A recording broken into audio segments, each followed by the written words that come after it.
Welcome back to another episode of the FGW podcast. I am your host, Iza Garba Wakili, and today we're here with Rahima Awel Fanti. Welcome to the podcast. Thank you so much. Are you ready for our session today? Because I know that with this innovation that you brought to us, a lot of people have been asking me questions. So I would like to ask you these questions, these probing questions that people have been coming up with, and the discussions that have been going on around this innovation.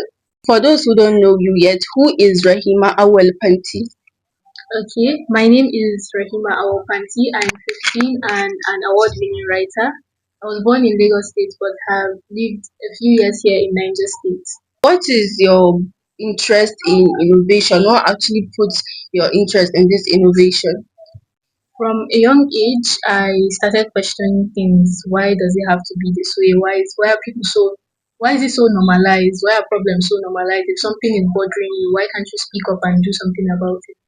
And I realized that not everyone is going to do that. So I decided that what if I make that change?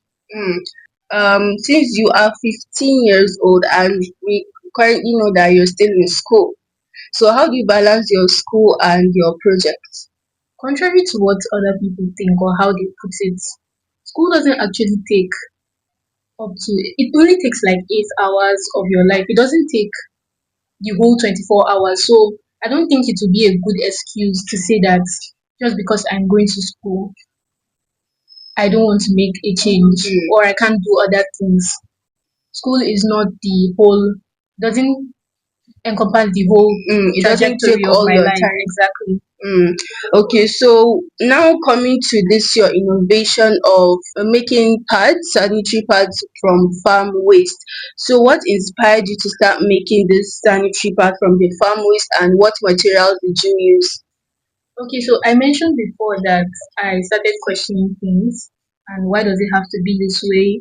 From period poverty to period stigma. In early 2025, I realized that, oh, there are so many, born from my own personal experiences, I realized that the world is way too vast for these problems to belong only to me. And as for the ingredients, we use corn husks, banana leaves and stems, and gari. I'm actually Wow. very excited about that part. Okay, why are you excited about the Gary part? Because when I mention it, a lot of people like they show their surprise that how Like, how do you it's a use local Gary? staple that we eat. How would you use Gary to make sanitary Yeah. pads? When you mentioned that these panty pads were formed from your experience, right? So can you take us back to the moment when you realized that this is actually a problem that needs to be solved?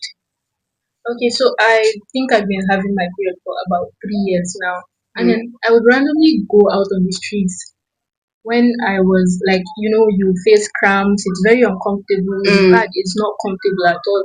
Do you know? I would look at women and look at them very well. That's Are they actually facing these things that I'm facing every month? Why is everybody so chill about it? Why is nothing being done about it? So those were the experiences that shaped my project Fancy Bats today.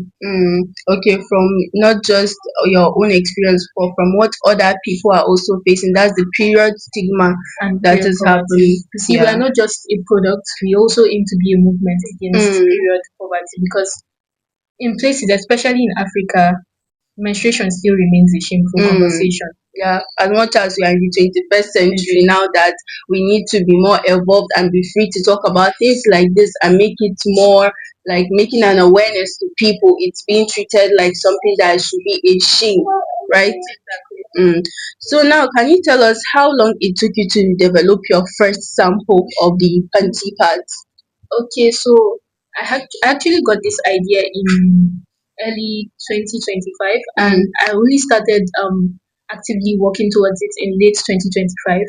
I submitted my project to the Earth Prize, the biggest sustainability prize for teenagers in the world. And Alhamdulillah, we were able to get to the top 35 out of 6,000 teams. Wow. And top 5 in Africa. But unfortunately, we did not move to be the winners to secure the funding. So when I secured my first, we're actually a prototype. That's TMI. We're actually a prototype first, so we've not started production. Okay, we're still just a prototype. We've not started actively like purchasing. Like manufacturing the Exactly, main exactly, product. exactly. It's All just a right. prototype. Talking about the fancy pads now, you made mention that you used Gary to make these pads. So can you tell us, the big question now is, are they safe to use? Okay, so let me start from comparing it with the conventional plastic sanitary pads already Okay. used now. These sanitary pads are made with plastics and harmful leads that cause cancer and affect hormone and fertility. You didn't know that, right? Mm. So using something natural will always be hygienically more hygienically wholesome than something that can cause you cancer. So yes, when cured and treated, these things will be saved. It won't be rotting. It will be because biodegradable sanitary pads already exist in other countries. Okay. So it's safe. It's safe for human use.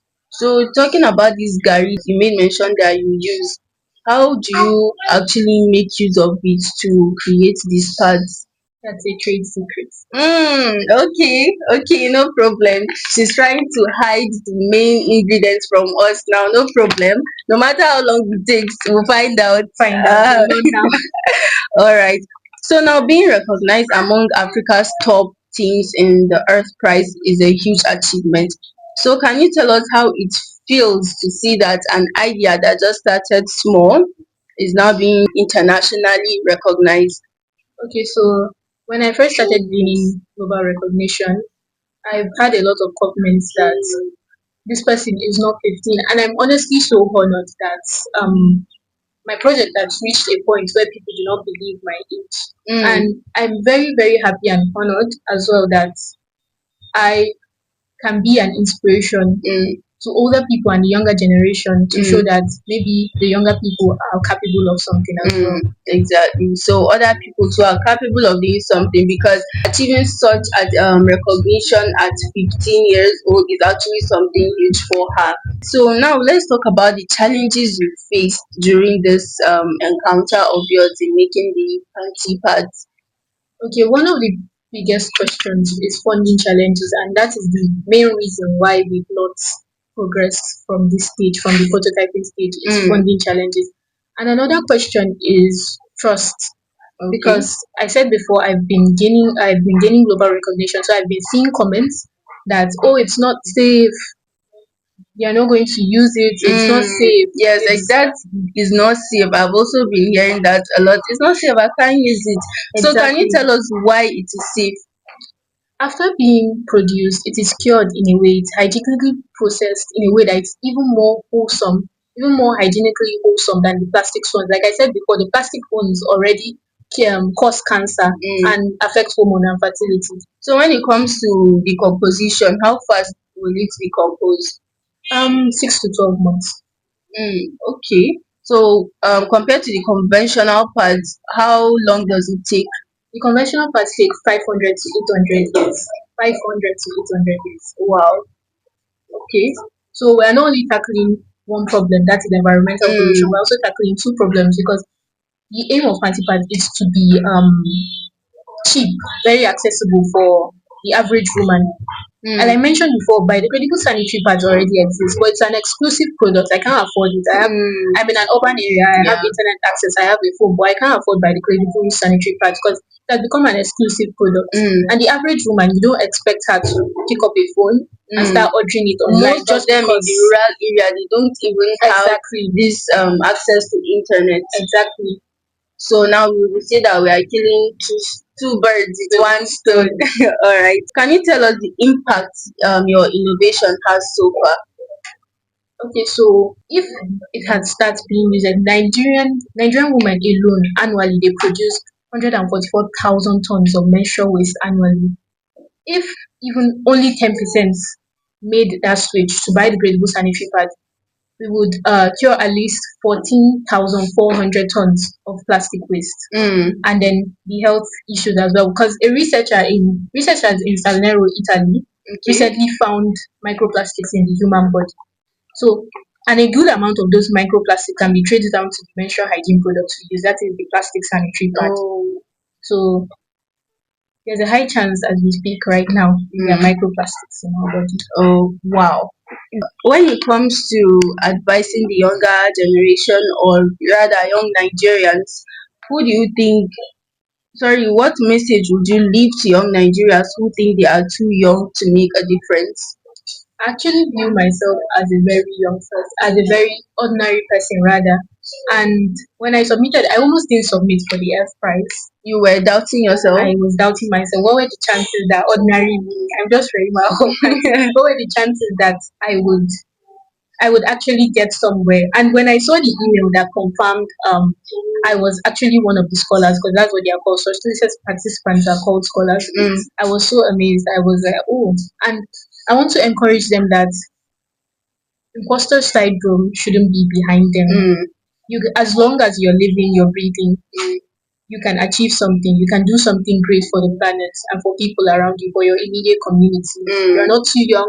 You're not too old. Exactly. So as long as you're still breathing, you always have hope to do something great in life. No matter how old or young you are, you should not allow your age to limit you. Age is just a number, as you always say. So in the next 5 years, where do you see yourself? I see myself in terms of impact. I see myself that Nigerian women have made the switch, and hopefully one day period care products will be free for women in Nigeria, such as it has been done for women in Scotland. All right, that's a wonderful insight she has given us right there. Thank you, Rahima. Are you ready? Yes. Are you sure? Yes. Calm down. All right. In one word, what describes you? Resilient. What is the biggest lesson you've learned at 15 years? I think that once I put my mind to it, I know I can achieve it. Books or TikTok? Books. Okay. So, welcome to the nerd community. So, schools or laboratories? Schools. You prefer going to classes than going to the lab? I prefer classes. Okay, so if you could change one thing in Nigeria today, what would it be? Just one word. Poverty. Poverty. Wow. I would have asked you how would you do that, but she said it is a secret. All right. So thank you, Rahima, for joining us today on this episode. Thank you so much as well. I'm very honored for you to have invited me here. All right, and we look forward to seeing this big innovation coming to light. And we also would love to see this period poverty coming to an end as women in the society. So, once again, thank you for joining us. And our dear audience, thank you for joining us on this episode. And we would look forward to meeting you next time.